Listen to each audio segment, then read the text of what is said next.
The chevron sequence completed with its familiar mechanical thunk, but the energy readings spiking across Stargate Command's monitoring stations were anything but familiar. Major Samantha Carter's fingers flew across her keyboard, her expression shifting from curiosity to alarm as the numbers climbed into ranges she'd never seen outside of catastrophic gate malfunctions. "General, we're detecting a massive subspace distortion," she called up to the control room. "It's not originating from the gate, but it's definitely interacting with the wormhole's event horizon." General George Hammond leaned forward, his weathered face illuminated by the red alert lighting that had automatically engaged. "Shut it down, Major." "Sir, I can't. Something's preventing the disconnect." Carter's hands moved with practiced precision, running through emergency protocols. "The wormhole is stable, but there's another energy signature bleeding through from—" She stopped, her eyes widening at the data. "General, I'm reading what looks like a hyperspace fold collapse, but the mathematics are all wrong. This isn't Asgard technology or anything Goa'uld." Through the reinforced windows of the control room, the Stargate's shimmering event horizon flickered with unusual purple-white energy patterns. Then, without warning, the connection terminated with a sound like reality itself tearing. Every sensor in Cheyenne Mountain screamed. 300 miles above Earth's surface, space folded in on itself with violent iridescence. The dimensional barrier between universes stretched, warped, and finally ruptured. Yet what emerged was impossible by every law of physics Earth's scientists understood. And yet, there it was. The SDF-1 materialized in geosynchronous orbit, its massive hull scarred from recent battle, energy discharges still flickering across damaged sections.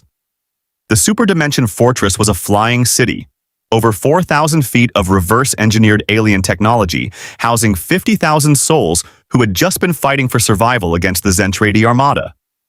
Now, in the span of a single heartbeat, they found themselves in orbit around an Earth that was both familiar and impossibly different. "Status report." Captain Henry Gloval's voice cut through the chaos on the SDF-1's bridge. Klaxons wailed as damage control teams rushed to assess the fold accident's aftermath. "Fold drives are offline." "A captain," Lieutenant Commander Lisa Hayes reported, her fingers dancing across her station. "We've got secondary explosions in engineering sections 12 through 18.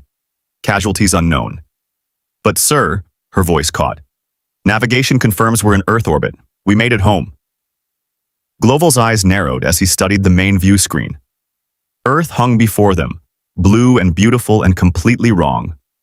"Scan for Zentrady pursuit vessels, and get me a communications link to Earth Defense Command." "Sir, I'm not reading any Zentrady signatures," Claudia Grant reported from Tactical. "But Captain, Earth orbit is empty. No defense satellites, no orbital platforms, nothing matching our database. And the communications frequencies, they're using protocols from 60 years ago." In the Prometheus hangar at Cheyenne Mountain, currently housing the still under construction X-303, alarms cascaded through every system. The massive energy bloom hadn't just been detected by SGC. Every deep space sensor, every satellite, every NORAD station across North America was tracking the impossible object that had appeared in Earth's orbital space. Colonel Jack O'Neill jogged into the gate room, P-90 already in hand, with Teal'c at his side. "Carter, please tell me that's not another Goa'uld mothership deciding to redecorate our orbit." "It's not Goa'uld, sir." Carter pulled up enhanced imaging on the monitors. The fortress's distinctive transformation-capable design resolved on screen. A warship that could reconfigure itself, bristling with weapon systems that looked both familiar and utterly alien. It's human construction, or at least humanoid. The hull composition includes materials I've never seen, but the design philosophy, the structural layout? Whoever built this thinks like we do. Daniel Jackson arrived, adjusting his glasses as he studied the readings. "Sam, are you saying there's another human civilization out there that built something that size? The ancients seeded the galaxy with humans through the Stargates, but I've never seen records of anyone developing technology like this." "I'm saying," Carter replied slowly, "that ship just appeared via some kind of hyperspace fold that's completely different from anything the Asgard or Goa'uld use. And whatever engine system they have, It just bled enough energy into subspace to make our Stargate light up like a Christmas tree. Hammond's voice came through on the intercom. SG-1, briefing room, 5 minutes. Major Carter, I want everything you can give me on that vessel before we make contact. Teal'c tilted his head, studying the image of the SDF-1. I do not recognize this design. It matches no Goa'uld System Lord, no ship in Jaffa tactical databases. Yeah, well, that makes it a Tuesday for us, O'Neill muttered. But his eyes remained locked on the Fortress ship. Something about its configuration, the way its weapons bristled along the hull, spoke of desperate engineering and hard-won battles. Whoever had built that monster had been fighting someone. And recently.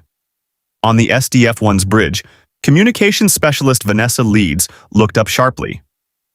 Captain, I'm receiving a transmission. Audio only, coming from somewhere in North America. They're identifying themselves as United States Air Force Stargate Command? She glanced at Gloval, confusion evident. Sir, Stargate Command isn't in any of our databases. Gloval exchanged looks with Lisa Hayes. Put them through. Hammond's steady voice filled the SDF-1's bridge. Unidentified vessel, this is General George Hammond of the United States Air Force, Stargate Command, Cheyenne Mountain Complex. You are in restricted airspace. Identify yourself and state your intentions. For a long moment, Gloval said nothing, processing the impossibility of what he'd just heard. United States Air Force, but Stargate Command? Cheyenne Mountain operating under protocols his crew had never heard of? General Hammond, Gloval finally replied, on his voice carrying decades of command authority. This is Captain Henry Gloval of the Super Dimension Fortress 1, Robotech Defense Force. We've experienced a catastrophic fold system malfunction. Request clarification. What year is this, and what is Stargate Command? In the SGC briefing room, O'Neill raised an eyebrow. Did he just ask what year it is? Oh, this is going to be good. If you want to see more characters enter different universes, hit that subscribe button and drop the name of a character and the universe you'd want to see them in down in the comments below. Indeed. The dimensional rift had closed, but its consequences were only beginning. Two versions of humanity's desperate fight for survival were about to collide.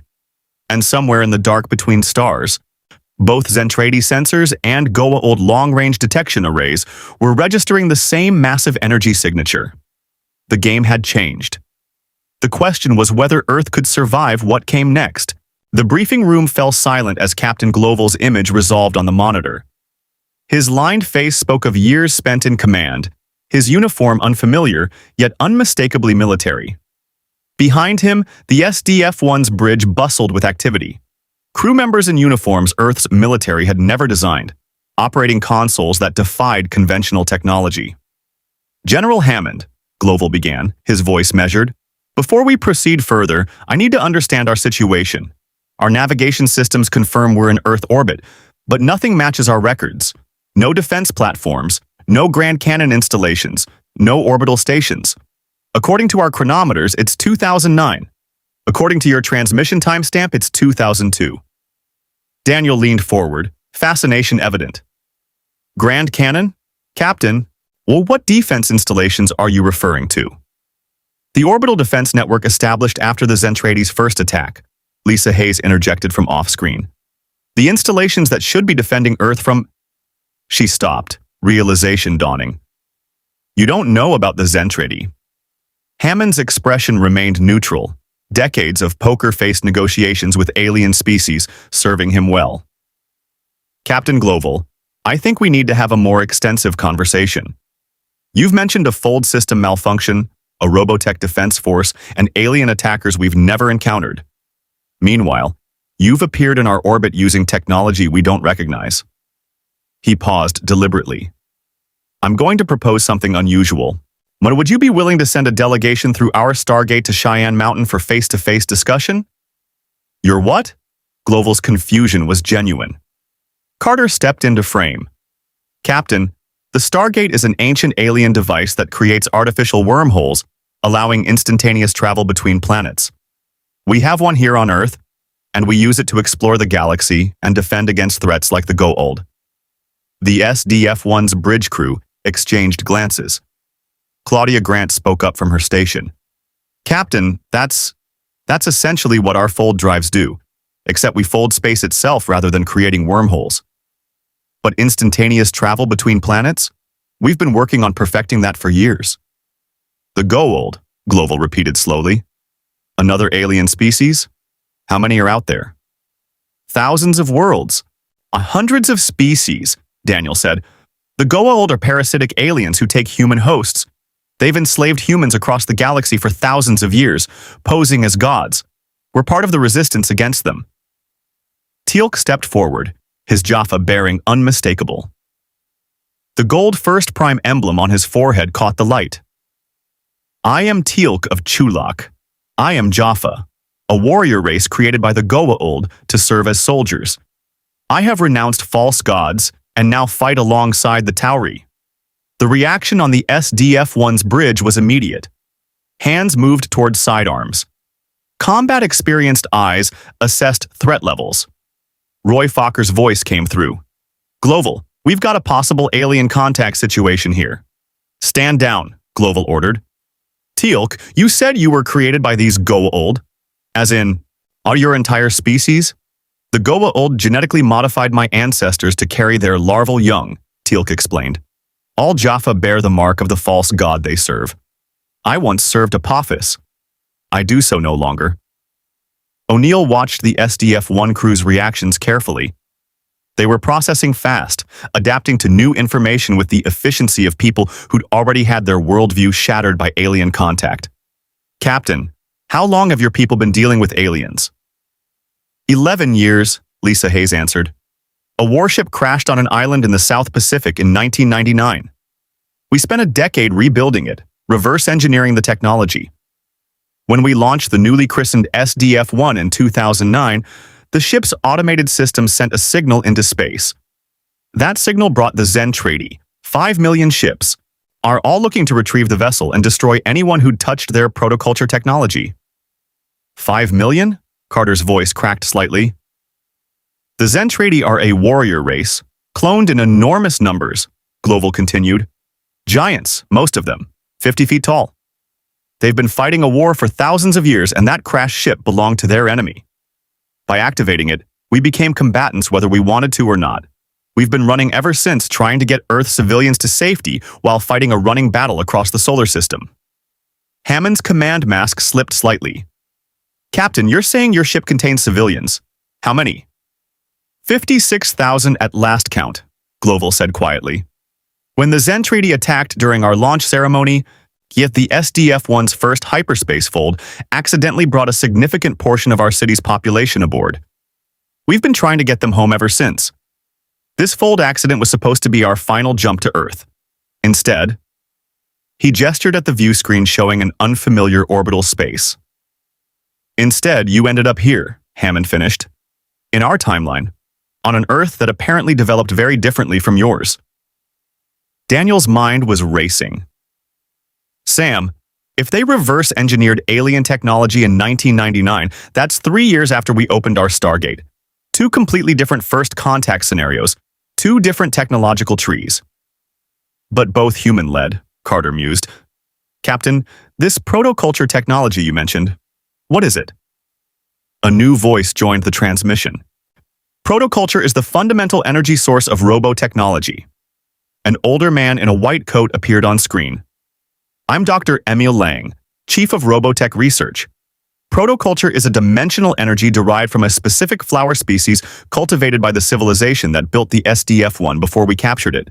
It's what powers our fold drives, our weapon systems, everything. And General Hammond? Lang's expression was grim. Our reserves are nearly depleted.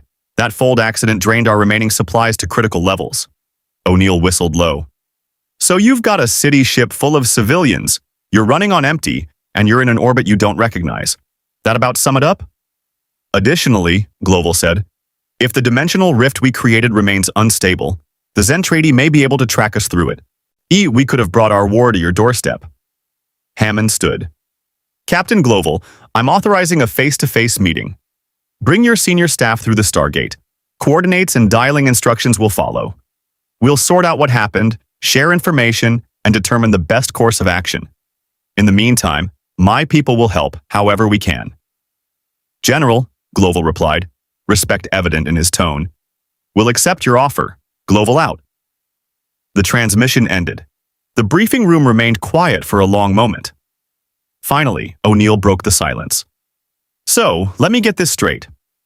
We've got alternate timeline humans with giant transforming robot planes, 50,000 refugees from another dimension, depleted alien energy sources, and possibly giant 50-foot-tall alien soldiers about to crash our party. He looked at Hammond. Just another day at the office, sir?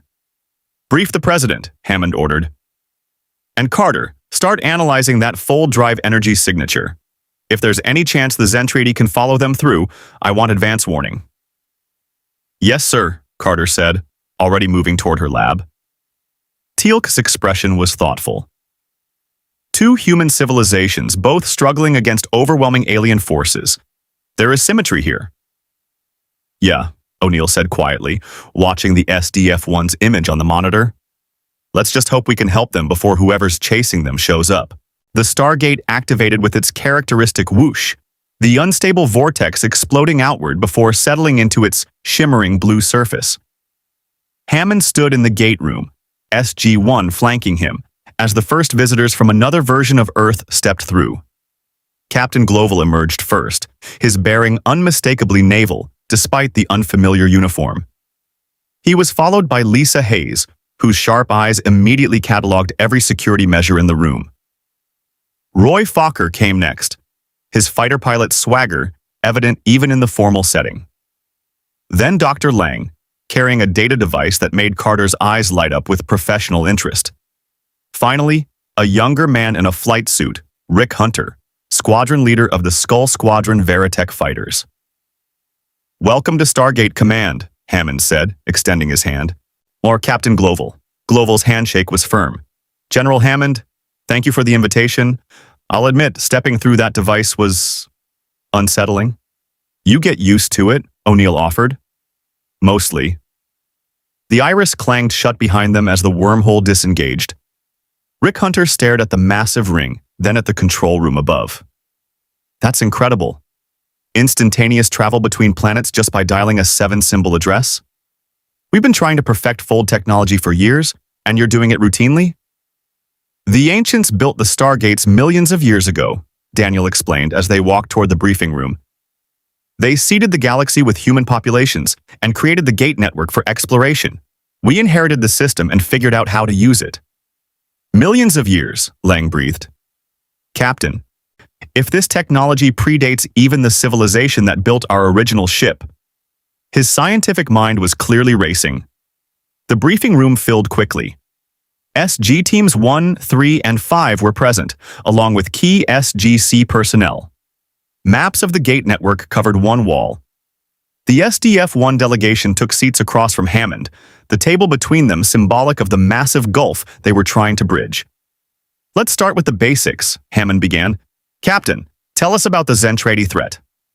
Gloval activated a holographic display from his datapad, technology that made several SGC personnel lean forward with interest. Images appeared of enormous humanoid warriors, 50 feet tall, their armor bristling with weapons. Massive warships filled the projection, countless in number. The Zentrady are a warrior race created by the Robotech Masters, the civilization that originally built what became our SDF-1, Gloval explained. They've been fighting a war against another alien race, the Invid, for thousands of years. When our full drive activated during the SDF-1's launch, it sent a signal that identified the ship to Zentrady forces. They came to retrieve it, and we became their target. 5 million ships, Lisa Hayes added, against our single fortress and our Veritech fighter squadrons.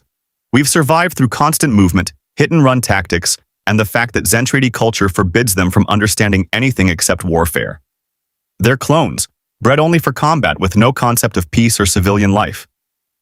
Teal'c's expression darkened. They sound similar to Jaffa in their conditioning. We too were bred to serve, taught only warfare and obedience to false gods. Except the Zentrady aren't serving gods, Roy Fokker interjected. They're serving the Robotech Masters programming. And here's the kicker. When Zentrady are exposed to human culture, music, emotions, Their conditioning breaks down. We've had several defectors who micronized, shrunk to human size, and joined our crew. Carter's scientific curiosity overrode protocol. You can change their physical size? Protoculture technology allows it, Lang said.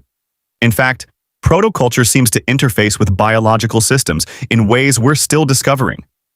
It's not just an energy source, it's almost alive in how it responds to certain stimuli. Daniel's archaeologist instincts kicked in. Dr. Lang, you said the Robotech masters created the Zentrady. On where are these masters now? Unknown, Gloval admitted. We've only fought their warrior race. But if the Zentrady are searching for the SDF-1 this desperately, we believe the masters sent them. There's something about protoculture technology, about that original ship that they need. O'Neill leaned back. So we've got you folks running from giants who want their ship back, and we've got snake-headed parasites pretending to be gods trying to enslave the galaxy. Fun times all around. The Goa'uld, Rick Hunter said slowly. You mentioned they take human hosts. Can they be removed? Sometimes, Carter said. With Tok'ra symbiotes, those are Goa'uld who oppose the System Lords, the relationship is symbiotic rather than parasitic. But most Goa'uld completely control their hosts. Our removal is usually fatal to one or both. Lisa Hayes exchanged glances with Gloval. Captain, the parallels... I see them, Gloval said quietly. General Hammond, both our civilizations face existential threats from alien forces. Both have reverse-engineered alien technology to survive. The difference is you've had access to this gate network, allowing you to stay mobile, to explore, to find allies. We've been trapped in our solar system, running from an enemy we can't defeat through conventional warfare.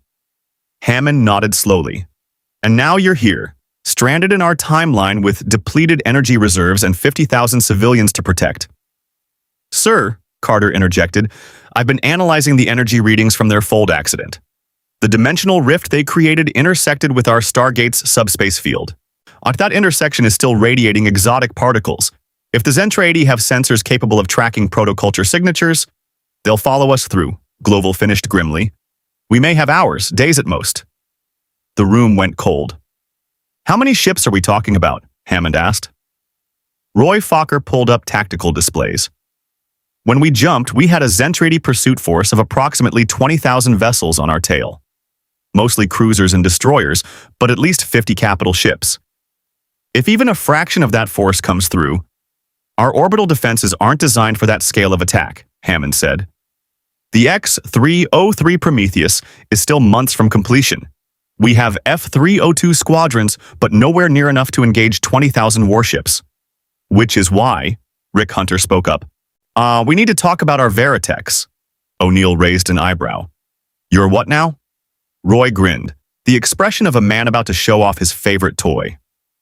Variable technology fighters. Transformable aircraft that can reconfigure between 3 modes, fighter jet, Guardian hybrid, and Batloid full robot mode. They're the reason we've survived this long against impossible odds. Carter's mind was already racing. Transformable? How do you manage the structural integrity during reconfiguration? The stress factors alone. Protoculture enhanced materials, Lang explained. The original ship's hull could transform itself from a standard warship into a humanoid battle fortress.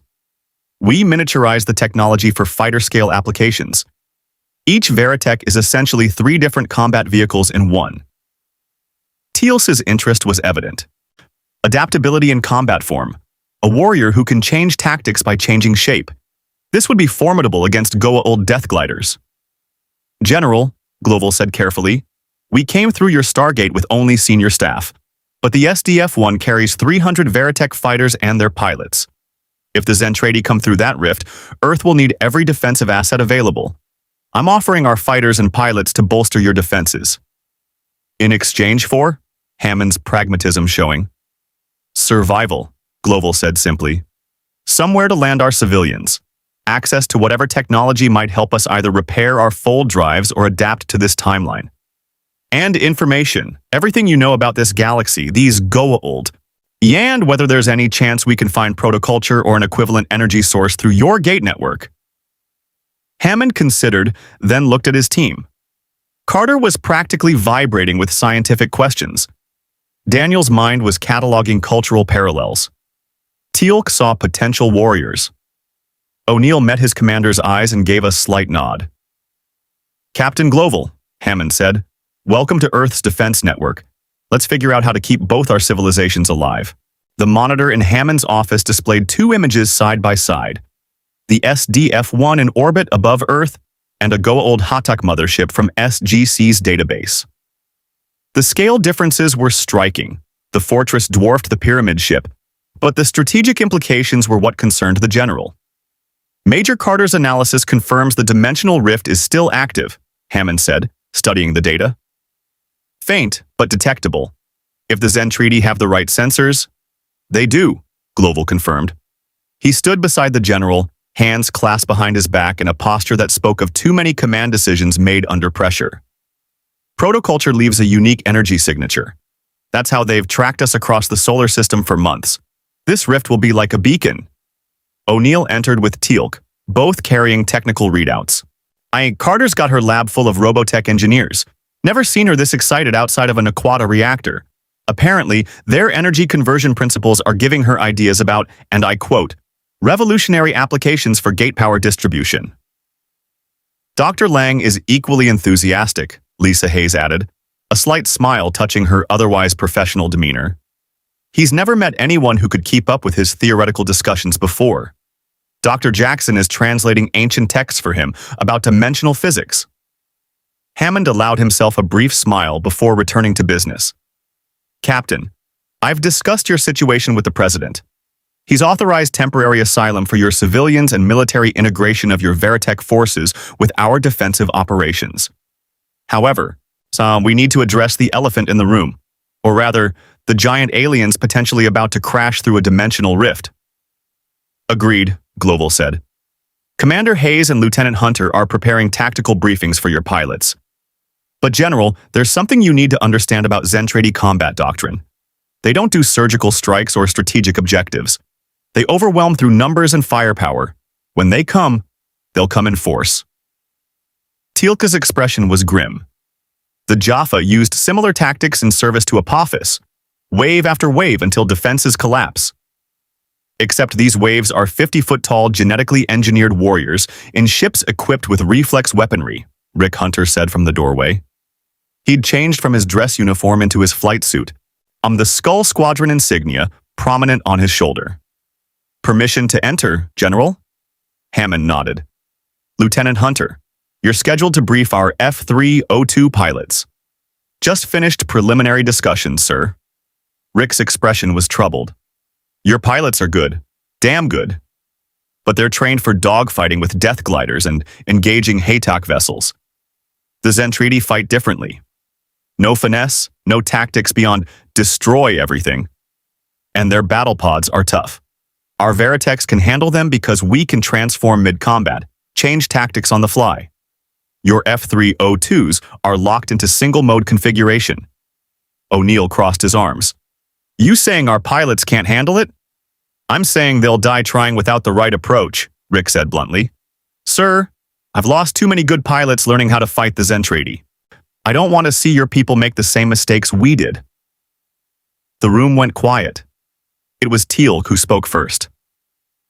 "There is wisdom in learning from those who have already fought the enemy. O'Neill, perhaps we should observe these Veritechs in action." "Already arranged," Hammond said. "Captain Gloval has authorized a demonstration flight over Area 51. 2 Veritechs will be transported down via—" He paused. "How exactly are you getting them down here?" Roy Fokker's voice crackled over the intercom. "General Hammond, this is Commander Fokker aboard the SDF-1. We're ready for your demonstration. Asgard beaming technology, right?" Hammond blinked. "How did you—" "Dr. Lang got friendly with your database," Roy said cheerfully. "Don't worry, we only access the stuff you cleared us for. Mostly. Anyway, we don't have beaming tech. But we've got something almost as good. Stand by." Through the office window overlooking the gate room, a shimmer of energy appeared. 2 massive mechanical forms materialized, Veritech fighters in their Guardian mode configuration, a hybrid between jet and humanoid robot. They stood 15 feet tall, their design sleek and predatory, weapon systems visible along their arms and torsos. "Dear God," O'Neill muttered. The Veritechs smoothly transformed, metal sliding and reconfiguring with mechanical precision. Within seconds, they'd shifted into fighter jet mode, their profiles now resembling advanced aircraft.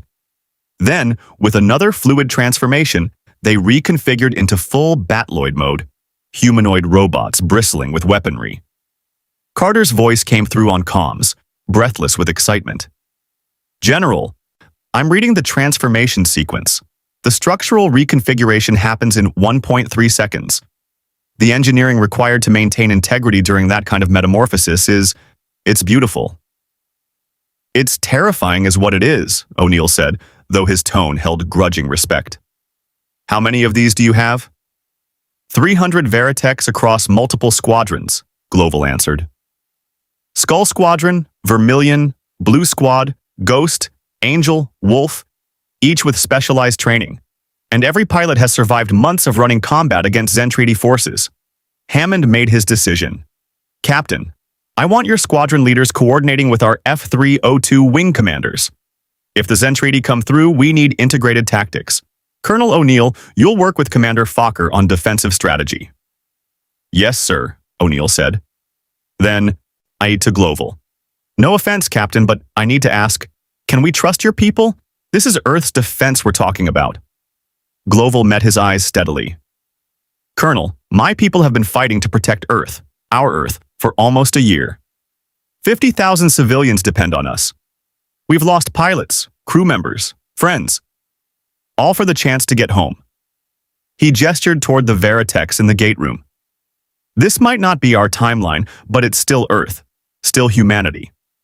We'll fight for it like it's our own because in every way that matters it is." The sincerity in his voice was unmistakable. O'Neill studied him for a long moment, then nodded. "Good enough for me. Let's figure out how to keep the giant aliens from stomping our planet flat." "There's another concern," Lisa Hayes interjected. "General, your intelligence indicates the Goa'uld monitor Earth's orbital space. The SDF-1's appearance will have been detected. What's their likely response?" Hammond and O'Neill exchanged glances. "That's a good question," Hammond admitted. "Carter, what's your assessment?" Carter's response came quickly. "Sir, I've been monitoring System Lord communication channels. Nothing yet, but the SDF-1's energy signature is unlike anything in our database. If Anubis detects it..." She paused.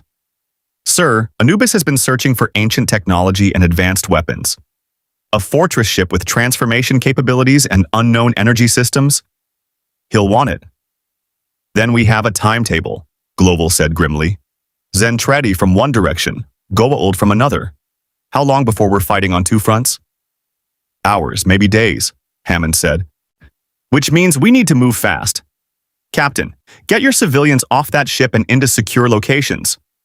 Commander Fokker, I want your best pilots ready for immediate deployment. Major Carter, work with Dr. Lang on whether we can use Naquata reactors to supplement Protoculture reserves. If we can keep that ship operational, we've got a significant force multiplier." Rick Hunter straightened. "General, request permission to join SG-1 on their next gate mission. If we're going to be fighting together, I should understand how your operations work." O'Neill raised an eyebrow. "You ever been through the gate before, kid?" "Just the once," Rick said. "But I'm a fast learner, and if there's a chance the gate network connects to worlds with protoculture or equivalent technology, you'll want someone who knows what to look for." "He's got a point," Daniel said from the hallway, emerging with Dr. Lang. Both men carried data pads covered in equations. "I've been reading Dr. Lang's research on protoculture cultivation. If the ancients encountered similar energy systems, there might be references in their databases." Hammond considered. "SG-1's scheduled for a reconnaissance mission to P3X774 in 6 hours. Intelligence suggests ancient ruins. Commander Hunter, you're authorized to accompany them. Consider it a field evaluation." "Thank you, sir," Rick said. A proximity alarm suddenly blared. Carter's voice cut through sharply. "General, we've got unscheduled gate activation." Everyone rushed to the control room. The Stargate spun, chevrons locking with mechanical precision. The wormhole engaged. "You're receiving IDC," the gate technician called. "It's SG-7, sir. They're 3 hours early." "Open the iris," Hammond ordered. SG-7 stumbled through, several members wounded. Major Griff, the team leader, was bleeding from a gash across his forehead. "General, we've got a problem. Big problem." Major Griff collapsed into a chair in the infirmary, medics working on his injuries while he delivered his report. Hammond, SG-1, and the Robotech delegation crowded into the observation area, listening through the intercom. "We were on P3X774 conducting standard reconnaissance," Griff said, wincing as Dr. Fraser cleaned his wound. "Ancient ruins, just like intelligence suggested. But we weren't alone. A Goa'uld scout ship was already there, Al-Kesh class. They were excavating something." "Did they see you?" Hammond asked. "Negative, sir. We maintained concealment and observed." "But General," Griff's expression darkened. "They weren't just excavating. They were reacting to something. Their sensors were going crazy, and we heard them transmitting to their mothership. Even they kept saying the same phrase over and over." He looked directly at Gloval. "They said they'd detected a protoculture signature." The Robotech delegation froze. "That's impossible," Dr. Lang breathed. "Protoculture is unique to our universe. Unless..." His scientific mind raced. "Unless the dimensional rift didn't just transport us spatially. If it created a subspace resonance across the gate network, trace protoculture particles could have distributed through active wormholes." Carter was already at a computer terminal. "That would explain the anomalous readings I've been tracking. Dr. Lang, if protoculture particles are traveling through the Stargate network, or every gate activation could be spreading the signature across thousands of worlds. Which means every Goa'uld with the right sensors now knows there's something new out there," O'Neill said flatly. "Something they've never seen before." Gloval's jaw tightened. "General Hammond, we've brought you more than just the Zentrady threat. We've painted a target on every world connected to your gate network." "Not your fault, Captain," Hammond said. "But we need to understand what the Goa'uld found. Major Griff, continue your report." "Sir, we observed them uncovering what looked like an ancient storage device, cylindrical, about 6 feet tall, covered in the same symbols Dr. Jackson's been cataloging. But when they activated it, the thing lit up with energy that matched the readings from the SDF-1's arrival. The Jaffa started chanting, on calling it a gift from their god." Daniel's eyes widened. "Sam, if the ancients had encountered protoculture technology or something similar, they might have stored samples or research. Ancient databases contain information on thousands of civilizations and power sources they encountered during their time in the Milky Way. Which means somewhere in the ancients' archives, there might be information about protoculture or its equivalent," Lang said, excitement and dread mixing in his voice. "That could solve our energy crisis, but if the Goa'uld get that information first..." Teal'c's expression was grave. "If the System Lords believe they can harness this protoculture, they will wage war to obtain it. The power struggle between them is already brutal. A new energy source would trigger open conflict." "Or worse," Lisa Hayes said quietly. "Arky, if one System Lord gets it first, they could dominate the others. You said this Anubis was half-ascended with ancient knowledge. What happens if he gets access to protoculture technology and combines it with what he already knows?" The room fell silent as the implications sank in. Rick Hunter broke the quiet. "Back home, the Robotech masters created the Zentrady using protoculture as the fundamental energy source. Everything about their warrior race is built on that technology. If this Anubis figures out how to use it..." He looked at Teal'c. "You said the Goa'uld genetically modified your people. Could they do it again? Create new warriors using protoculture?" "The Goa'uld are masters of genetic manipulation," Teal'c confirmed. "Apophis created Horus guards. Sokar created serpent guards. Each System Lord breeds Jaffa for specific purposes. If they gained access to the technology that created the Zentrady..." His meaning was clear. O'Neill rubbed his face. "So, let me make sure I have this straight. We've got giant 50-foot aliens possibly incoming through a dimensional rift. We've got Goa'uld detecting weird new energy signatures and already digging up ancient devices related to it. And if Anubis gets his hands on protoculture tech, he could create an army that makes the Zentrady look like a warm-up act. Concise summary, Colonel, Hammond said dryly. Then his command voice returned. Major Carter, I want a full analysis of this protoculture dispersion through the gate network. Dr. Lang, work with her on containment options. Daniel, he searched the ancient database for any references to protoculture or similar energy systems. I want to know what the ancients knew and where they stored it. Sir, Carter said hesitantly, there's another possibility. If protoculture particles are in the gate network and the SDF-1 needs protoculture to operate, could we extract it from the Stargate itself? Lang's eyes lit up. The gate's event horizon is a subspace bridge. If protoculture particles are being carried through active wormholes, theoretically we could design a filtration system during gate travel. It would be trace amounts, but over multiple gate activations. We could harvest it, Gloval finished. Not enough to power the fold drives, but possibly enough to keep essential systems running. Roy Fokker's voice came through on comms from the SDF-1. Gloval, we've got a problem up here. Long-range sensors just detected a spatial distortion at the dimensional rift coordinates. It's expanding. Hammond's command instincts kicked in. Time until breach? Unknown, but the energy readings are spiking, Roy reported. If this follows the same pattern as our emergency fold, whatever's coming through is big. Really big. Zentrady cruiser class or larger, Gloval said immediately. General, we need to scramble defensive forces now. If they're sending capital ships through first, they're preparing for a full-scale assault. Alert all F-302 squadrons, Hammond ordered. Captain Gloval, get your Veritechs airborne. Colonel O'Neill, coordinate with the Prometheus construction team. I know she's not finished, but we may need to deploy whatever weapon systems are operational. Sir, no, the Prometheus doesn't even have engines yet, O'Neill protested. Then we use her as a stationary weapons platform, Hammond said. We work with what we have. Major Griff, soon as Dr. Fraser clears you, take SG-7 back to P3X774. I want that ancient device retrieved before the Goa'uld get it off-world. General, Daniel interjected, if SG-7 goes back, the Goa'uld will detect their arrival. It'll be a hot extraction. Then they'll need backup, Hammond said. SG-1, gear up. You're going with them. Rick Hunter stood. I'm going too. O'Neill looked at him. Kid, you signed up for a reconnaissance mission, not a firefight with Jaffa warriors. Colonel, if that ancient device contains information about protoculture, I'm the one who'll recognize it, Rick said firmly. Doctor, Lang gave me crash course education in protoculture theory since I was 16. I can identify relevant technology faster than anyone else here. Gloval nodded. He's right, Colonel.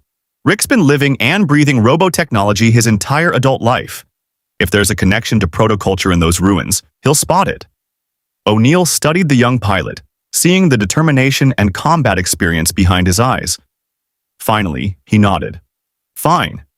But you follow orders. You stay with the team, and if I say run, you run. Clear? Crystal, sir, Rick said. SG-1 and SG-7, gate room in 15 minutes, Hammond ordered. Captain Gloval, Commander Fokker, get your people ready. If the Zentrady come through while we're off-world, Earth's orbital defense is in your hands. The delegations dispersed, each moving with urgent purpose. I'm in the corridor. Rick fell into step beside Daniel and Carter. So, Rick said, checking the Zentrady issue sidearm Fokker had issued him.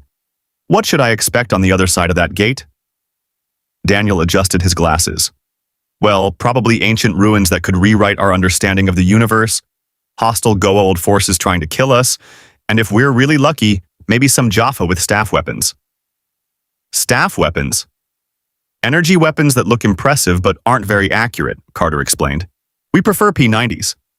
Rick grinned despite the tension. Back home, we prefer missiles and autocannons, but I guess we all work with what we've got. Above them, in Earth's orbit, the SDF-1's Veritech squadrons launched. 300 transformable fighters spread out in defensive formations, their pilots veterans of impossible odds. On the ground, F-302 squadrons scrambled from concealed hangar facilities across North America. And at the coordinates where the dimensional rift pulsed with building energy, space began to tear. The wormhole engaged with its familiar kawoosh, the unstable vortex settling into shimmering blue. SG-1 and SG-7 stood ready, weapons checked, gear secured. Rick Hunter adjusted the unfamiliar tactical vest, his Robotech Defense Force flight suit standing out among the standard SGC combat fatigues. "First time is always weird," O'Neill said, noting Rick's expression. "Try not to throw up on the other side." "I've pulled 11G turns in a Veritech," Rick replied. "I think I can handle interdimensional travel." "That's what they all say," O'Neill muttered.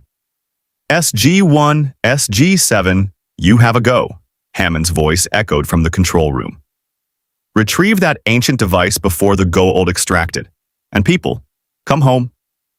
O'Neill led the way through, his team following in practiced formation. Rick stepped through the event horizon and experienced the disorienting sensation of molecular deconstruction, travel through subspace, and reconstruction on a planet thousands of light-years from Earth. The process took seconds, but felt simultaneously instantaneous and eternal. He stumbled slightly, emerging on P3X-774, then steadied himself. The planet's surface was arid, twin suns beating down on rust-colored sand. Ancient ruins rose around them, columns and structures in the distinctive ancient architectural style, weathered by millennia. "Welcome to the fun," O'Neill said, already scanning the area with his P90. "Carter, dial home device status?" "DHD is functional, sir," Carter confirmed, checking the device. "Gate should be operational for emergency extraction." Teal'c moved forward, his staff weapon at ready. "Aura, I detect no immediate Jaffa presence." The Goa'uld forces Major Griff observed may have retreated to their Alkesh. "Or they're waiting in ambush," Daniel added, studying the ruins through binoculars. "There, the excavation site. I can see the exposed ancient device from here. It's still in place." Major Griff led SG-7 toward a defensive perimeter position. "We'll secure the gate. SG-1. The device is approximately 200 meters northeast, inside the main temple structure." "Rick, you're with us," O'Neill ordered. "Daniel, hope you brought your translation skills. Carter, if that thing powers up, I want to know what it's doing before it explodes or summons something unpleasant." They moved through the ruins using ancient columns for cover. Rick's combat instincts, honed through months of running battles against the Zentrady, kicked in automatically. His movements were smooth, efficient, eyes constantly scanning for threats. "You've done this before," Teal'c observed quietly. "Different enemy. Same basic principles," Rick replied. "Stay alert, use cover, don't give them a target." The temple entrance loomed ahead, its doorway carved with ancient script that made Daniel's eyes light up despite the tactical situation. Inside, the air was cooler, filtered sunlight creating dramatic shadows across walls covered in inscriptions. The ancient device stood in the temple's central chamber, exactly as Major Griff had described. A cylindrical structure 6 feet tall, its surface covered in complex symbols that seemed to shimmer with internal light. Jaffa work tools lay scattered around it, evidence of hasty excavation. "Carter?" O'Neill prompted. She was already scanning with her equipment. "Sir, it's definitely ancient technology, but the energy signature?" Her eyes widened. "Colonel, this is reading identical to the protoculture particles we detected in the gate network. Whatever this device is, it's either storing or generating something functionally equivalent to protoculture." Rick moved closer, studying the symbols. Dr. Lang had drilled him on every protoculture configuration the Robotech Defense Force had encountered. "These patterns, they're different from what we use, but the underlying energy distribution formula is similar. If the ancients encountered the civilization that created protoculture or discovered it independently, they would have studied it, cataloged it. Human stored samples for future research," Daniel finished. "The ancients were scientists first. They explored the universe, documenting everything they found. If protoculture was in their galaxy, they'd have preserved information about it." A staff weapon blast suddenly scorched the wall beside them. "Jaffa! Kree!" The battle cry echoed through the temple as armored warriors poured through side entrances. Their armor bore the symbol of Anubis, black and gold, skull-faced helmets giving them a death's head appearance. "Anubis's forces," Teal'c called out, returning fire with his staff weapon. "They have been here all along." The firefight erupted with brutal intensity. SG-1's P-90s chattered, The automatic weapons far more effective than the Jaffa's staff weapons in close quarters. Rick dropped to cover behind a fallen column, his Robotech sidearm barking as he engaged targets with the precision of a trained combat pilot. "Carter, we need that device," O'Neill shouted over the weapon's fire. "Working on it." She was at the cylinder, fingers flying over her tablet as she attempted to interface with ancient technology. The activation sequence is similar to other ancient devices, but there's an additional security protocol. A Jaffa broke through, staff weapon leveled at her. Teal'c intercepted with brutal efficiency, his own staff weapon crushing the warrior's attack before delivering a finishing strike. "We have perhaps 2 minutes before reinforcements arrive," Teal'c warned. Daniel had his weapon up, firing controlled bursts while simultaneously photographing the wall inscriptions with his digital camera. "Jack, did these writings? They reference a civilization called the Fael Nai. The ancients encountered them in a distant galaxy. They'd mastered what the ancients called living energy, power sources that interfaced with biological systems." "That's protoculture," Rick said, firing at another Jaffa. The Robotech masters called it the same thing. Living energy that responds to biological patterns. The ancient device suddenly activated, its surface glowing with brilliant white gold light. Carter stepped back quickly. "Colonel, it's accessing the local gate network. It's transmitting data, coordinates, energy signatures, everything." "To where?" O'Neill demanded. "Multiple locations," Carter said, horror creeping into her voice. "Sir, it's sending Protoculture signature data to every Stargate within range. Every system lord with gate access will receive this information." "Shut it down," O'Neill ordered. "I can't. The ancient security protocols require—" Carter's fingers flew faster. "I need more time." More Jaffa were entering, their numbers swelling. O'Neill made a tactical decision. "Teal'c, Daniel, Rick, hold this position. Carter, you've got 30 seconds, then we're pulling out and blowing this place from orbit." "Colonel, if we destroy this device, we lose the only lead we have on finding more protoculture," Rick protested. "And if we leave it operational, every snakehead in the galaxy gets an instruction manual," O'Neill countered. "Your choice, Carter. Download or destroy." Carter's decision was instant. Downloading. Her tablet connected to the ancient device, data streaming at incredible speed. "Come on. Come on." A new sound cut through the battle. The distinctive whine of Goa'uld ring transporters. Golden rings materialized around the ancient device, and with them, a figure that made Teal'c's expression turn to stone. The rings deposited a Jaffa First Prime in black armor, more ornate than his warriors. His face was hidden behind a skull mask that opened to reveal cold, calculating eyes. Behind him, more Jaffa materialized in a coordinated insertion.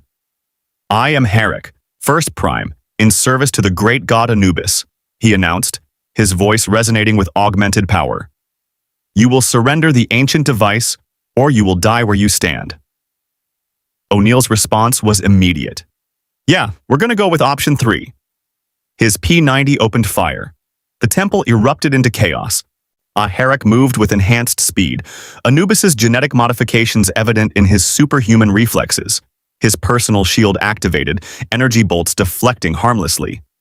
The other Jaffa pressed their attack with coordinated precision that spoke of elite training. "Carter!" O'Neill barked. "Download complete." She yanked the data tablet free. "But Colonel, the device is now accessing something else. Another ancient database, deeper in the system." The cylinder's glow intensified, and suddenly holographic displays erupted around it. Star charts, energy formulas, biological schematics, all in ancient script, all related to protoculture or its equivalent. The information the ancients had gathered over millions of years of exploration, now displayed for anyone to see. Rick stared at the holographic data, his combat-trained mind processing tactical information even while engaging enemies. Those coordinates, their gate addresses, multiple worlds where the ancients found protoculture or similar energy sources. "Daniel, get photos," O'Neill ordered. "Everything you can." Daniel's camera clicked frantically, capturing the holographic displays even as staff weapon blasts forced him to move constantly. Teal'c provided covering fire, his combat experience and knowledge of Jaffa tactics allowing him to anticipate their movements. Heric advanced, his enhanced strength allowing him to shrug off hits that would have felled normal Jaffa. Your resistance is futile. Lord Anubis has already received this transmission. He knows of the Protoculture worlds. He knows of your fortress ship in orbit. He comes even now to claim both. Well, he can get in line, O'Neill said. We've already got giant aliens with prior claim. Rick, covering fire. We're leaving. Rick's Robotech training kicked in. He laid down suppressing fire with practiced efficiency, creating a corridor of safety for SG-1 to retreat. They moved as a unit, years of combat experience meshing with Rick's own battlefield awareness. The retreat from the temple was controlled chaos. SG-1 moved with practiced efficiency, Rick adapting to their rhythm as staff weapon blasts ionized the air around them. They burst into the courtyard where SG-7 held the perimeter, Major Griff's team laying down covering fire. "Gate, now!" O'Neill shouted. Carter was already at the DHD, fingers flying over the crystal interface. The Stargate spun, chevrons locking in sequence. Behind them, Heric's enhanced Jaffa poured from the temple, their coordinated assault pushing through SG-7's defensive line. The wormhole engaged. "Go, go, go!" O'Neill ordered. SG-7 retreated through first, followed by Daniel and Carter. Teal'c maintained covering fire, his staff weapon dropping Jaffa with precise shots. Rick was beside him, his Robotech sidearm nearly empty. "Teal'c, Rick, move!" O'Neill commanded. Ours they fell back, both warriors covering each other with practiced efficiency despite having just met. Rick dove through the event horizon, the familiar disorientation of gate travel washing over him. He tumbled out in SGC's gate room, immediately rolling to cover position, only to find himself surrounded by armed SF personnel. "Stand down," Hammond's voice called. "SG-1, report." O'Neill emerged last, breathing hard. "Mission successful, mostly. Got the data, pissed off Anubis, standard Tuesday." "Carter?" She held up her tablet. "Complete download, sir. Ancient database on protoculture equivalent energy sources, including gate addresses to multiple worlds. Daniel got photographic documentation of the holographic displays. But General," her expression was grave. "Anubis received the same transmission. He knows about those worlds now." "And he knows about the SDF-1, Rick added, checking his weapon. Heric made that clear. Hammond's jaw tightened. "How long until Anubis moves?" "Hours, possibly less," Teal'c said. "Anubis does not hesitate when he perceives advantage. He will dispatch forces to those worlds immediately, and he will send a fleet to Earth to claim the fortress ship." An alarm blared. The gate technician called out, "General, we're receiving emergency transmission from the SDF-1. Commander Fokker on priority channel." "Put him through," Hammond ordered. Roy's voice came through, tension evident. "General, the dimensional rift just tore wide open. We've got Zentrady vessels coming through, multiple cruisers, battle pods deploying. They're forming attack formations. ETA to engagement range, 4 minutes. Veritech status?" Gloval's voice joined the transmission. "All squadrons launched and ready," Roy confirmed. "Skull Leader standing by for your orders, Captain." Hammond looked at O'Neill, then at the Robotech personnel. This was the moment. Two versions of Earth's defense. Two alien threats converging. "Captain Gloval, you have tactical command of orbital defense. Coordinate with our F-302 squadrons. Colonel O'Neill will direct ground-based operations." "Understood, General," Gloval replied. Through the audio, bridge alarms could be heard. "All Veritech squadrons, this is Gloval. Engage Zentrady forces. Protect Earth at all costs." Rick moved toward the gate. "Sir, I need to get back up there. My squadron is fighting without you," O'Neill said, not unkindly. "And we need you down here. That ancient data Carter downloaded? You're the only one who can interpret the protoculture connections fast enough." "Colonel's right," Carter added. "Rick, the coordinates, the energy signatures, I can read ancient script, but I can't tell which of these worlds actually have viable protoculture sources." "You can. We need to prioritize targets before Anubis gets to them." Rick's frustration warred with tactical reality. Finally, he nodded. Show me. They moved to Carter's lab at a run. She pulled up the downloaded data, holographic displays recreating what the ancient device had shown. Dozens of gate addresses, each with associated energy signatures and ancient notation. These three, Rick said immediately, pointing to specific coordinates. The energy distribution patterns match protoculture matrices. These other addresses show similar energy sources but wrong configuration. They're powerful, but not protoculture. This one, he highlighted another address. This one's different. The ancient notation says Fael Nai Primary Research Facility. If the ancients studied protoculture anywhere, it would be there. Daniel leaned in, translating the accompanying text. The facility was abandoned millions of years ago when the ancients ascended, but it should still contain their research archives, possibly samples of protoculture itself. Jack, if we can get there first. An explosion rocked the mountain complex. Emergency lighting activated. What the hell was that? O'Neill demanded. The intercom crackled. General Hammond to all personnel. Anubis has arrived. 2 Haytak motherships just dropped out of hyperspace in orbit. They're engaging the SDF-1 and our defensive forces. In orbit, the battle had erupted with savage intensity. Zentrady cruisers advanced in formation, their reflex weaponry tearing through space. The SDF-1's point defense systems engaged, destroying incoming battle pods while Veritech squadrons swept through the enemy formations like metallic hawks. Roy Fokker's Skull Squadron led the assault, his Veritech transforming mid-flight from fighter to guardian mode. His targeting systems locked onto a Zentrady cruiser's weapon ports. Skull Squadron, concentrate fire on that cruiser's starboard side. Let's give them something to think about. The Veritechs unleashed missiles and autocannon fire.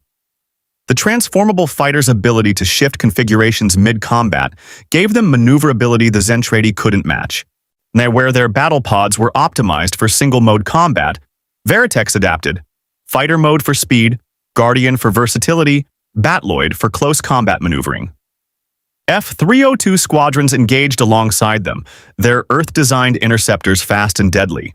The pilots had trained against death gliders and understood energy weapons, but the Zentrady fought with overwhelming firepower and numbers. F-302 Alpha Wing, this is Veritech Skull 2. Max Sterling's voice cut through the combat chatter. Zentrady cruiser targeting your formation. Break left, we'll take the heat. The F-302s broke formation as Veritech fighters transformed and engaged, drawing fire while Earth's interceptors repositioned. The coordination was rough but functional, 2 fighter doctrines learning each other's strengths in real-time combat. And then Anubis's Haytaks arrived. The pyramid ships dropped from hyperspace, their presence immediately evident on every tactical display. They were massive compared to the Zentrady cruisers, their ancient enhanced shields glowing with stolen technology. Staff cannons opened fire, energy bolts the size of buildings streaking toward the SDF-1.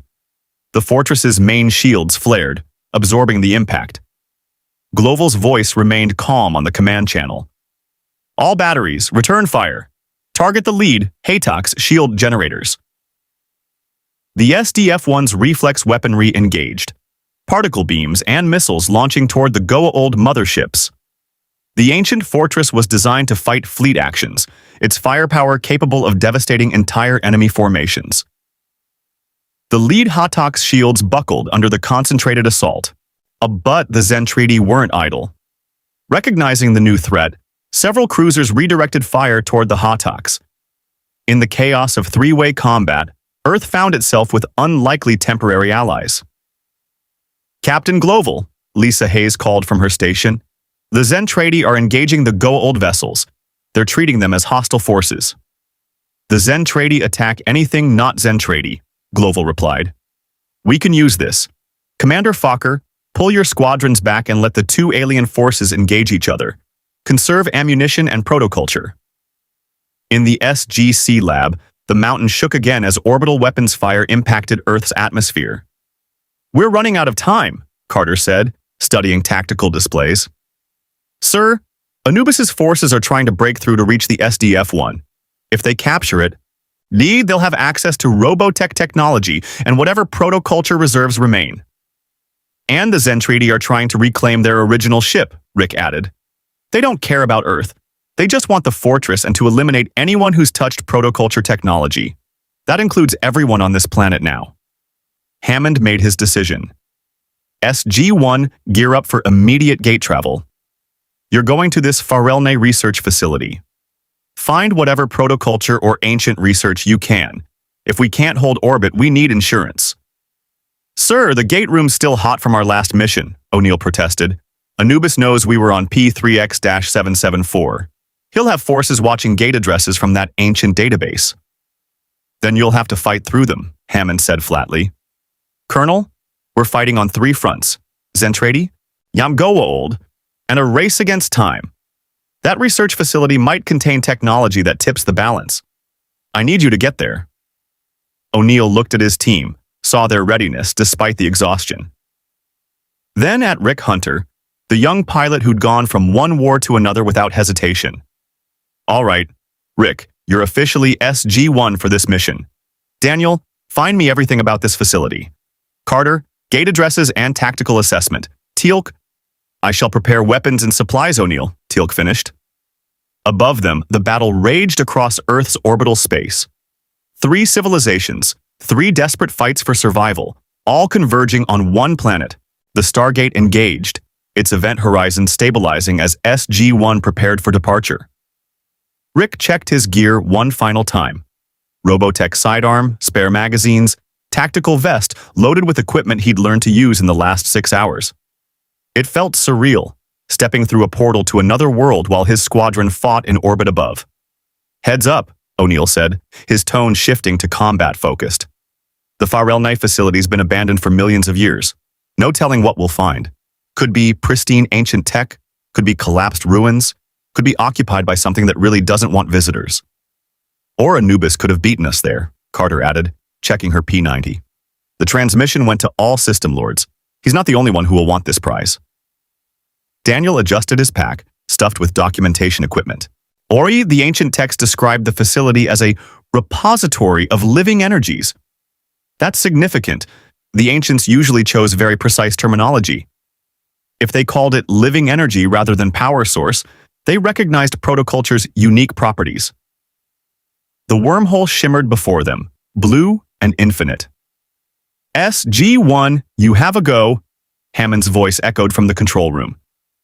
Bring back something we can use. And people, watch your 6. Half the galaxy knows about this location now. O'Neill led them through. The gate travel was becoming routine for Rick, that brief moment of molecular dissolution and reconstruction across thousands of light years. They emerged on a world bathed in crimson twilight, 3 moons hanging in an alien sky. The Fael Nai facility rose before them like a monument to ancient ambition. Unlike the weathered ruins on other worlds, this structure gleamed with pristine white gold metal, its architecture a blend of organic curves and geometric precision. Towers spiraled upward, connected by bridges that seemed to float without support. Energy barriers shimmered around the perimeter, still functional after millions of years. Okay, O'Neill said quietly. That's not abandoned. That's just waiting. Carter's scanner beeped frantically. Sir, I'm reading massive energy reserves. Whatever powers this facility, it's still active. And Colonel, I'm detecting protoculture signatures inside. Concentrated amounts, far beyond what we've seen in trace particles. Rick's pulse quickened. Enough to power the SDF-1? Possibly enough to power it for years, Carter confirmed. The readings are off the scale. Which means Anubis will want it even more, Teal'c observed, his staff weapon ready. We should proceed with caution. They approached the facility's entrance, a towering archway covered in ancient script. Daniel immediately began photographing and translating. This is a warning. Those who seek the living energy must prove worthy of its burden. The Fael Nai mastered life itself, and their gift requires responsibility. There's more. Something about trials and judgment. Trials, O'Neill repeated flatly. Why does it always have to be trials? The archway responded to their presence, energy barriers parting to reveal a corridor that glowed with internal light. They entered cautiously, weapons ready, and the interior was vast, cathedral-like spaces with vaulted ceilings that disappeared into darkness above. Platforms floated at various heights, connected by energy bridges. And everywhere, containment pods lined the walls, each one pulsing with that distinctive protoculture signature. My God, Rick breathed. This isn't just a research facility, it's a library of energy itself. Carter was scanning frantically. Each pod contains a different variant of protoculture or similar living energy. The ancients must have collected samples from every civilization they encountered that had mastered this technology. There are hundreds of them. Thousands, Daniel corrected, his voice hushed with awe. The facility extends underground for kilometers. This is the accumulated knowledge of millions of years of ancient exploration. A sound echoed through the chamber, the distinctive whine of Goa'uld ring transporters. Contact, O'Neill barked. Jaffa materialized throughout the facility, dozens of them bearing Anubis's death head symbol. But they weren't alone. Other transports activated, Jaffa in different armor, bearing different System Lord insignia. U's forces, Baal's warriors, even contingents from minor Goa'uld who'd received the transmission. The facility had become a battlefield before the first shot was fired. Multiple System Lords, Teal'c reported grimly. They all seek to claim this place. A figure materialized on a central platform, tall, armored in black and gold, more ornate than any Jaffa. The skull-faced helmet was unmistakable even at distance. Heric, Anubis's first prime. The facility belongs to Lord Anubis, Heric's augmented voice boomed. All others will withdraw or be destroyed. The device belongs to Lord U, eldest of System Lords, another first prime countered. You are children playing with powers you cannot comprehend. The Goa'uld forces opened fire on each other, staff weapons and zat blasts lighting up the ancient facility in a deadly light show. SG-1 used the chaos for cover, moving deeper into the structure. We need to find the central archive, Daniel said, consulting his translation notes. According to the ancient text, that's where the Fael Nai kept their most significant research, including cultivation techniques and safe extraction methods. They navigated through the firefight. Then the various Goa'uld factions so focused on each other, they barely noticed the human team. Rick's combat instincts kept them alive, his ability to read battlefield flow honed through desperate Zentrady engagements. They reached a chamber that made even O'Neill stop and stare. A massive crystal structure floated in the center, pulsing with energy that created visible distortions in the air. Ancient holographic interfaces surrounded it, dormant but clearly functional. That's it, Carter said. The central archive. Everything the ancients learned about protoculture and living energy systems. Daniel moved to the interface, his ancient language skills immediately put to work. It's asking for genetic verification. An ancient gene is required to access the full database. O'Neill has the ancient gene, Teal'c said, so he can activate it. O'Neill approached the interface, hesitating. His experiences with ancient technology had been mixed. The repository download that nearly killed him. The various devices that had caused problems. Anyone else getting bad idea vibes? Or just me? We don't have a choice, sir, Carter said. Without that data, the SDF-1 can't be repowered, and we can't understand how to safely cultivate or extract protoculture. Outside the chamber, the Goa'uld firefight intensified. Energy weapons scorched ancient walls that had stood for millions of years. More forces were arriving. The facility had become a focal point for every System Lord who'd received Anubis's transmission. O'Neill placed his hand on the interface. The response was immediate and overwhelming. The crystal structure blazed with light. See holographic displays erupting throughout the chamber. Information flooded the space. Star charts, genetic codes, energy formulas, cultivation techniques, warnings in a dozen ancient dialects. But something else activated too. The facility's defense systems came online. Energy barriers sprang up throughout the structure, separating Goa'uld forces from each other and from SG-1. Automated weapons emerged from hidden ports, targeting any armed presence with ancient precision. The facility had recognized threat conditions and responded accordingly. Jaffa screamed as ancient energy weapons fired with devastating accuracy. System Lords' warriors, who had terrorized the galaxy for millennia, found themselves facing technology that considered them intruders to be neutralized. In their isolated chamber, SDF-1 watched the holographic data cascade around them. Rick stared at the information, his protoculture training allowing him to parse data that would take Earth scientists years to comprehend. "This is everything," he said, voice filled with wonder. "Cultivation techniques, safe extraction methods, even genetic compatibility requirements." The Fael Nai didn't just use protoculture, they understood it at a fundamental level. They knew how to work with it without depleting it, how to cultivate it sustainably. "Can you download this?" O'Neill asked Carter. She was already connecting her equipment. "It'll take time. The database is enormous." "Time we may not have," Teal'c warned. The chamber's barriers were protecting them, but outside, the Goa'uld forces were regrouping, combining their efforts to breach the ancient defenses. An explosion rocked the facility.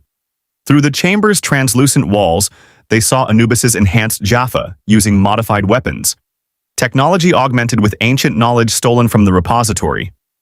The barriers began to fail under the concentrated assault. "Carter, how long?" O'Neill demanded.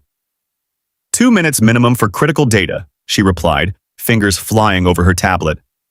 "We've got maybe 1, O'Neill said, tracking the Goa'uld advance. "Teal'c, Daniel, defensive positions.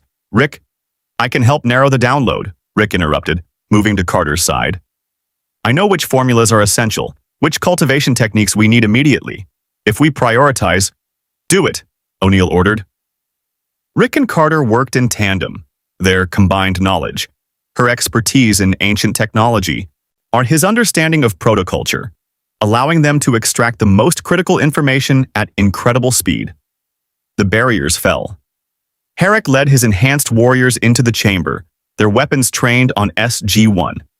"You will surrender the archive data," Heric commanded. "Lord Anubis claims this facility and all within it." O'Neill's response was to open fire. The chamber erupted into combat. The firefight in the ancient facility was brutal and desperate.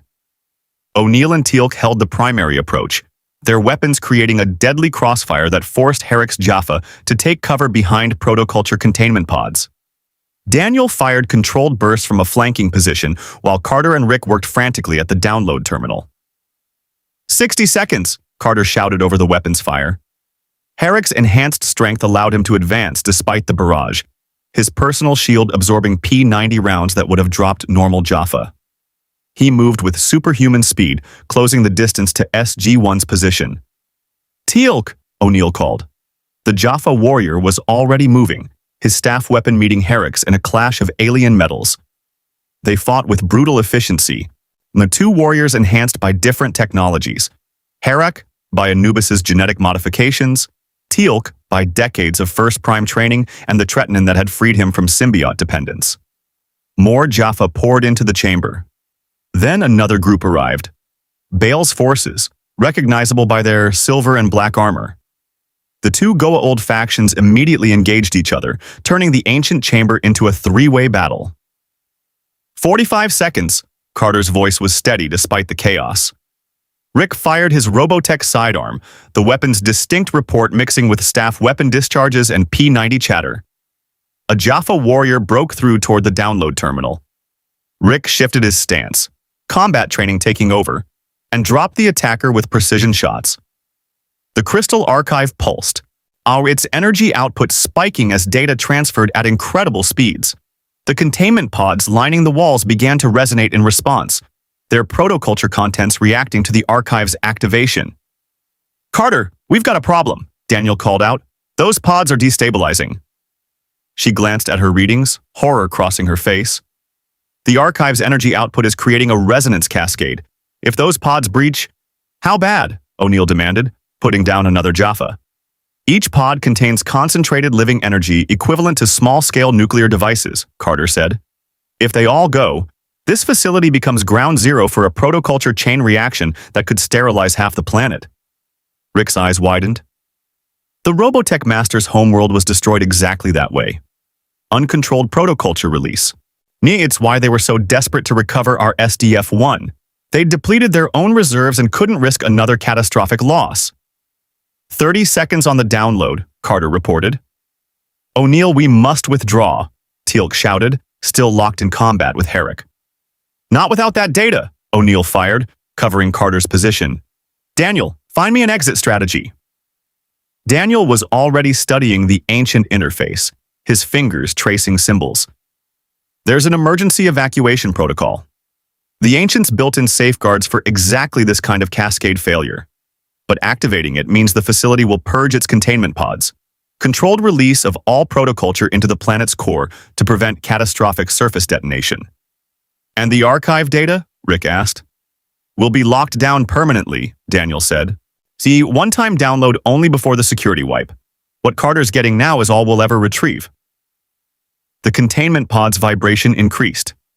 Energy discharges arced between them, the cascade building toward critical mass. 20 seconds, Carter called. Heric broke Teal'c's guard, his enhanced strength sending the Jaffa warrior sprawling.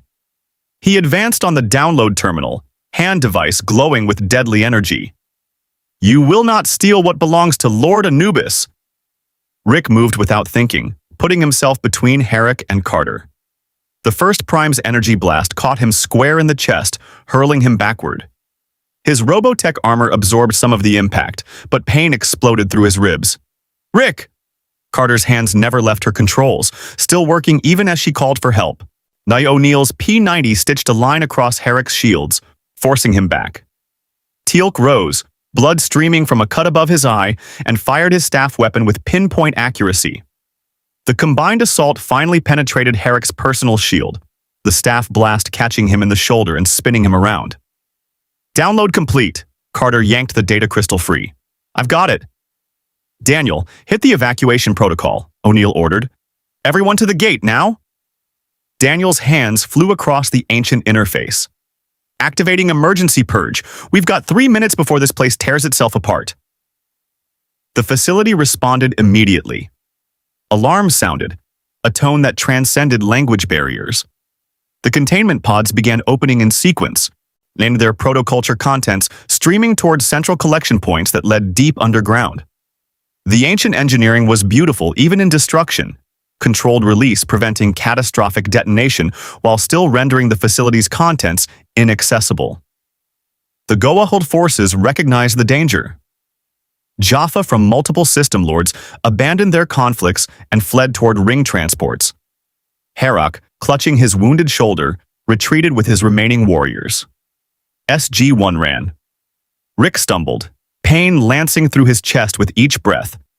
Teal'c caught him, supporting the young pilot as they navigated the collapsing facility. Ancient walls that had stood for millions of years began folding inward, the entire structure preparing for controlled implosion. They burst from the facility into crimson twilight. Near the Stargate stood 200 meters away, DHD ready for dialing. Behind them, Goa'uld ring transports activated frantically as forces evacuated.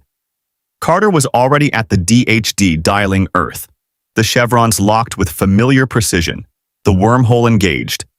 Go! O'Neill pushed Daniel through, then Carter. Teal'c supported Rick toward the gate as the facility's destruction reached critical stage. The ground shook, energy discharges creating lightning storms across the sky. They dove through the event horizon. SG-1 tumbled into the SGC gate room, emergency teams immediately moving to assist. Rick collapsed, medical personnel rushing to his side. Dr. Fraser was there instantly, scanner active. Cracked ribs, second-degree energy burns, but he'll live, she assessed quickly. Yao, get him to the infirmary. Hammond descended from the control room. Report. Carter held up the data crystal, her hand shaking slightly from adrenaline. We got it, sir. Everything the ancients learned about protoculture. Cultivation techniques, extraction methods, genetic compatibility requirements, years of research compressed into one archive. The facility, Hammond asked. Destroyed, O'Neill confirmed. The ancients built it to self-purge if compromised. Smart people. Paranoid, but smart. The Goa'uld got nothing. Sir, the gate technician called out, we're receiving transmission from the SDF-1. Captain Gloval reports the orbital battle has reached stalemate. The Zentrady and Goa'uld forces are both pulling back. Too much damage on both sides to continue sustained engagement. Hammond absorbed this. Yes, casualties? Veritech losses at 30%, Gloval's voice came through. F-302 squadrons took heavy damage, but we held. Earth is secure for now. For now, Hammond repeated quietly, then louder. Captain, we have something that might interest you. SG-1 recovered ancient research on protoculture. Dr. Lang should review it immediately. In the infirmary, Rick Hunter lay on a medical bed while Dr. Fraser worked. The pain was manageable now, medication taking the edge off. Through the observation window, he could see Carter and Dr. Lang already hunched over the data crystal, holographic displays recreating ancient research. Roy Fokker appeared in the doorway, his flight suit scorched and stained with combat. Rick, you look terrible. You should see the other guy. Rick managed a weak grin. How's the squadron? Roy's expression sobered. We lost 6 birds. 3 pilots confirmed KIA. Max took a hit but made it back. Ben Dixon's fighter is totaled, but he's fine, mostly. The new guys. He trailed off. They learned fast or didn't learn at all. The F-302 pilots? Brave as hell, Roy admitted. Different tactics than ours, but they adapted. Couple of them even managed to take down Zentrady battle pods. Colonel O'Neill's people don't quit. Lisa Hayes entered, her uniform pristine despite the battle. Commander Hunter, the captain wants you on the bridge as soon as Dr. Fraser clears you. We're analyzing the engagement and planning defensive improvements. She paused. That was brave, what you did. Stepping in front of that Jaffa's attack? Rick shrugged, then winced at the pain. Carter needed time to finish the download. Someone had to buy it. Indeed, Teal'c said from the doorway. The Jaffa warrior's head was bandaged, but he stood straight. You fought with honor, Rick Hunter. You would have made a worthy Jaffa, had fate been different. I'll take that as a compliment, Rick said. O'Neill appeared behind Teal'c. Kid did good. Kept his head, followed orders, took a hit for the team. That's SG material right there. He looked at Hammond, who'd joined them. Sir, if the Robotech people are staying, they are, Hammond confirmed. The President has authorized full integration. The SDF-1 becomes part of Earth's orbital defense network. RDF personnel will receive SGC clearances and training. 3 days after the battle, the SGC briefing room held an unprecedented gathering. Captain Gloval and his senior staff sat alongside General Hammond and SG-1. Dr. Lang had a laptop open, displaying data that made Carter's eyes shine with scientific enthusiasm.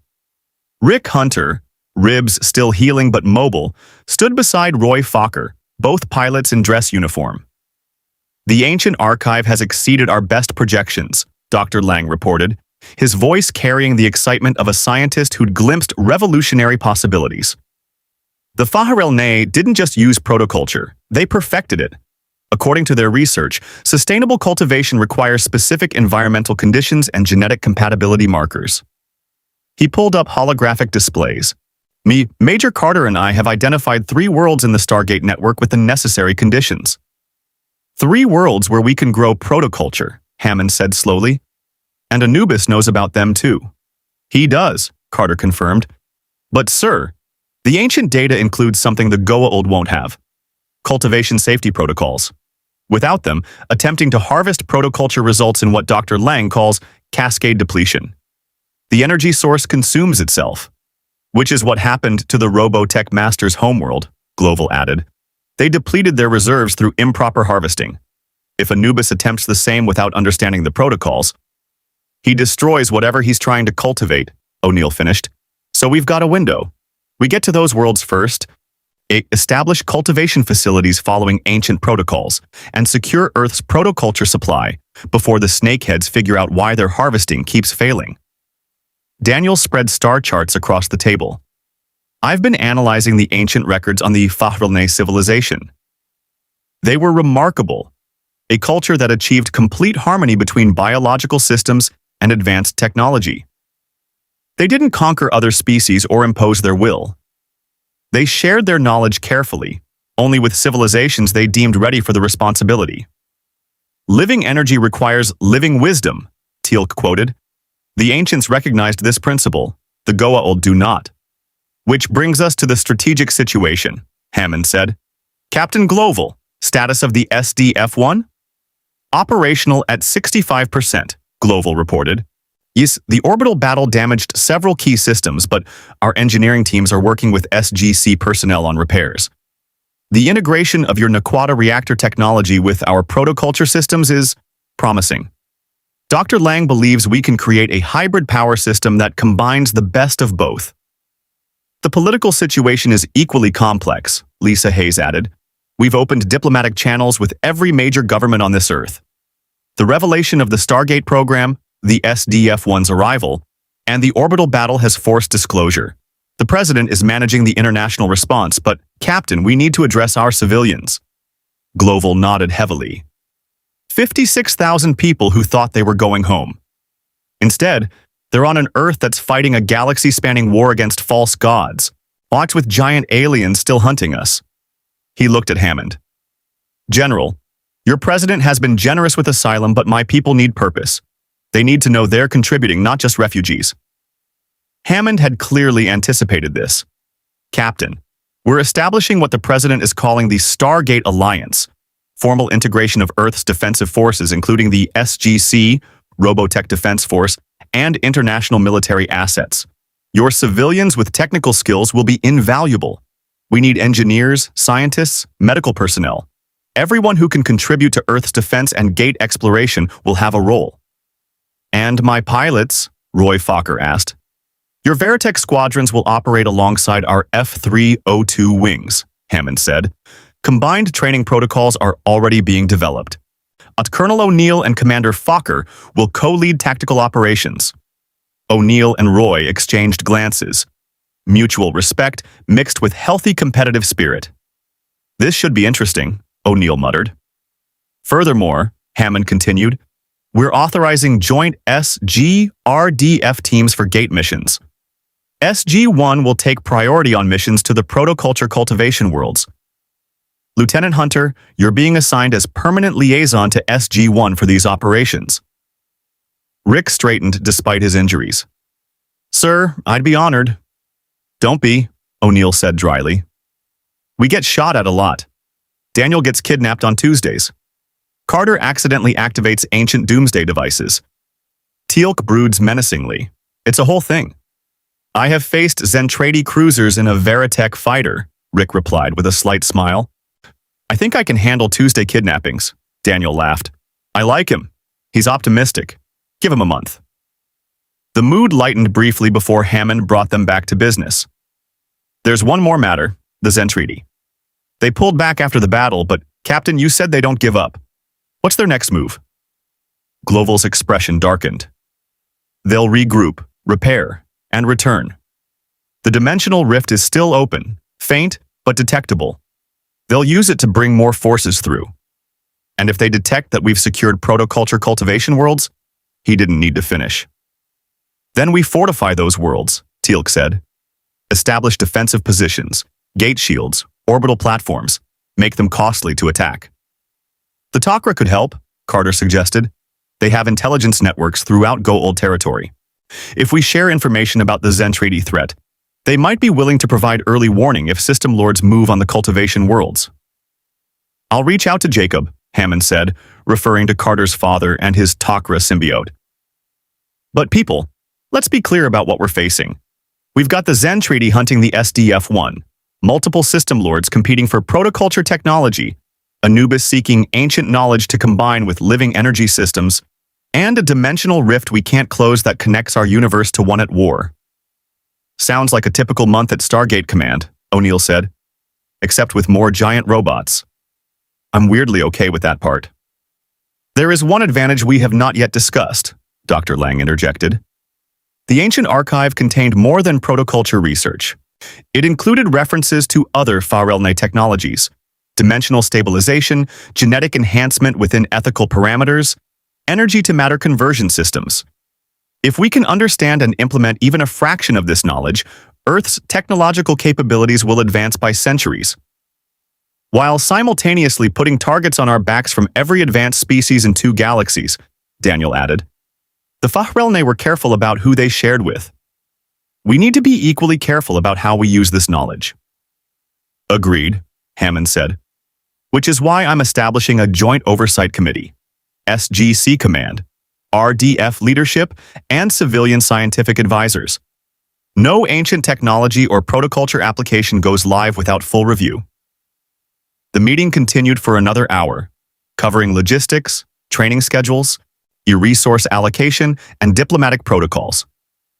By the end, Earth's defense had fundamentally transformed. Two versions of humanity's desperate struggle for survival had merged, bringing together the Gate Network's exploratory reach and Robotech's transformable fighter technology. As the meeting adjourned, Rick found himself walking with O'Neill through SGC's corridors. "Question," O'Neill said. "Your people have been running from the Zentrady for months. Now you're signing up to run toward more trouble through the Stargate. Why?" Rick considered. "Back home, we were isolated. One ship, one planet to protect, enemies on all sides and nowhere to run. Here, you've got allies. The Tok'ra, the Asgard, Free Jaffa, dozens of human worlds. You explore, you learn, you build alliances. That's what we've needed all along." He paused. "Besides, Colonel, you stepped up to help us without hesitation. The least we can do is return the favor." "Kid's gonna fit right in," O'Neill muttered. In the gate room, preparations were already underway for the first joint mission to a protoculture cultivation world. Veritech fighters had been positioned near Area 51 for rapid deployment. F-302 squadrons trained in new tactics, incorporating lessons from the orbital battle. Scientists from two Earths collaborated on technology that would reshape defensive capabilities. Above, the SDF-1 maintained orbital position, its massive hull a symbol of humanity's refusal to surrender. Repair crews worked around the clock, integrating Naquata reactors with protoculture systems, installing ancient-derived shield generators, preparing the fortress for whatever came next. Captain Gloval stood on his bridge. He was studying tactical displays showing both the dimensional rift's faint energy signature and Goa'uld fleet movements. Lisa Hayes worked beside him, coordinating with SGC Command. "Captain," she said quietly, "do you think we'll survive this? Two alien threats, ancient technology we barely understand, a galaxy at war?" Gloval was silent for a moment. Then, "Lisa, we've been running for almost a year, fighting impossible odds with no hope except reaching home. Now we're home. Different timeline, different challenges, but home nonetheless. And we're not running anymore. We're not alone. Whatever comes through that rift, whatever System Lords attack, we face it with allies who understand what we've been fighting for." He gestured at the tactical display showing Earth. "We'll survive. We'll adapt. And we'll make sure both versions of humanity not only endure, but thrive." The dimensional barrier between universes had torn that day, bringing together two humanities forged in different fires, one tempered by the Stargate's ancient mysteries and galactic diplomacy, the other shaped by desperate flight and transformable war machines. What began as catastrophic accident had become something far more significant, proof that even when scattered across timelines and dimensions, humanity's core remained unchanged. The will to explore, the refusal to surrender, the recognition that survival demanded cooperation over isolation. In the weeks that followed, the integration accelerated beyond anyone's projections. Veritech pilots trained alongside F-302 wings, sharing hard-won tactical knowledge. SGC personnel learned Robotech engineering principles, while RDF scientists absorbed ancient technology theories. The first joint mission to establish a protoculture cultivation facility departed through the Stargate with SG-1 and Skull Squadron providing security, transformable fighters guarding the gate while teams planted seeds of living energy in alien soil. The Zentrady would return. The dimensional rift remained open, a wound in space-time that connected two embattled realities. But Earth no longer faced that threat alone. The SDF-1's integration into orbital defenses, combined with ancient-derived technology and Naquata power systems, created defensive capabilities neither civilization could have achieved separately. When the giant warriors came again, they would find Earth far better prepared than the isolated fortress they'd been hunting. The Goa'uld threat evolved as well. Anubis, frustrated by his failure to claim the ancient facility, redirected his efforts toward understanding why his protoculture harvesting attempts failed catastrophically. Other system lords competed for the same prize, their conflicts buying Earth time. The Tok'ra provided intelligence through Jacob Carter, their spy networks tracking Goa'uld movements toward the cultivation worlds. An uneasy balance emerged, multiple threats circling but unable to coordinate, each advance contested by Earth's growing alliance. Rick Hunter stood in the SGC gate room, now a permanent fixture of SG-1's expanded roster. His Robotech flight suit had been modified to carry Tauri equipment, his tactical vest loaded with both familiar and alien technology. Beside him, O'Neill checked his P-90 with practiced efficiency while Teal'c stood ready, staff weapon gleaming. Carter reviewed mission parameters with Dr. Lang via datapad, their scientific partnership having produced breakthrough after breakthrough in hybrid technology development. "You know," O'Neill said conversationally, "when I signed up for this job, I thought fighting alien parasites who think they're gods was weird enough. Nobody mentioned giant space warriors or transforming robot planes." "If it helps, Colonel," Rick replied, "I signed up to pilot fighters in peaceful skies. Nobody mentioned hyperspace folds, 50-foot-tall clones, or ancient alien devices that download entire civilizations' knowledge into your brain." "Fair point," O'Neill conceded. "Nah, we're all in over our heads. Might as well be in it together." The Stargate engaged, chevrons locking with mechanical precision. Through that shimmering portal lay another world, another mission in humanity's expanding role among the stars. The cultivation facility awaited, ancient protocols ready for implementation, protoculture seeds prepared for planting under conditions that would ensure sustainable growth rather than catastrophic depletion. Hammond's voice echoed from the control room. "SG-1, you have a go. Establish the facility, secure the perimeter, and plant humanity's first off-world protoculture cultivation site. Make it count." They stepped through together. Soldiers and scientists, pilots and explorers, representatives of two Earths united in purpose. Behind them, the SDF-1 maintained vigilant orbit, its Veritech squadrons ready for immediate deployment. In labs across Cheyenne Mountain, researchers from both civilizations pushed the boundaries of possible, combining ancient wisdom with Robotech innovation. The dimensional rift still pulsed with faint energy, connecting realities that should have remained separate. Through it, the Zentrady watched and planned, their warrior culture recognizing that the prey had found powerful allies but remaining undeterred in their pursuit. Across the galaxy, system lords schemed and competed, each believing they would be the one to unlock protoculture's secrets and dominate their rivals. But Earth had learned something both timelines understood. Isolation meant death. Cooperation meant survival. The Stargate connected thousands of worlds, and now those worlds had access to technology that married ancient science with Robotech engineering. The cultivation worlds would become more than energy sources. They would become symbols of what humanity could achieve when different versions of itself refused to see differences as barriers. Captain Gloval stood on his bridge, watching sensor displays that tracked friendly and hostile forces across local space. Beside him, Lisa Hayes coordinated with SGC Command, their two military traditions finding common ground in shared purpose. The fortress that had carried 50,000 souls through desperate flight across their solar system had found new purpose as guardian of a different Earth. One that welcomed them not as refugees but as fellow warriors in a fight neither could win alone. The war continued. Multiple fronts, impossible odds, threats that would have broken lesser civilizations. But humanity, across timelines, dimensions, and universes, had proven remarkably resilient.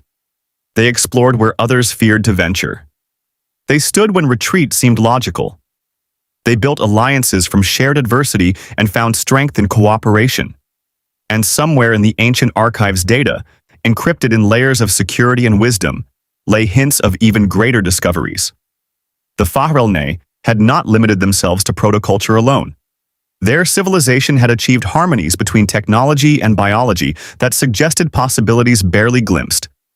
What else might two humanities working together uncover? What other ancient secrets awaited discovery through the Stargate network? The missions would continue. Teams would step through that ancient ring to worlds unknown, carrying with them the combined knowledge of two civilizations' desperate fights for survival. Some missions would end in triumph, others in tragedy. But each would add to humanity's growing understanding of a galaxy far stranger and more dangerous than either Earth had imagined. The Zentrady would come again. The Goa'uld would scheme and attack. Other threats, replicators, Ori, dangers yet unknown, would emerge. But Earth had gained something invaluable. Proof that when faced with extinction, humanity's response was not despair but defiance. Not isolation but alliance. Not surrender but transformation. Two versions of Earth's defense. One shared mission.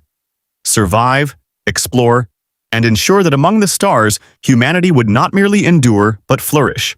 The Stargate remained open, connecting worlds and possibilities.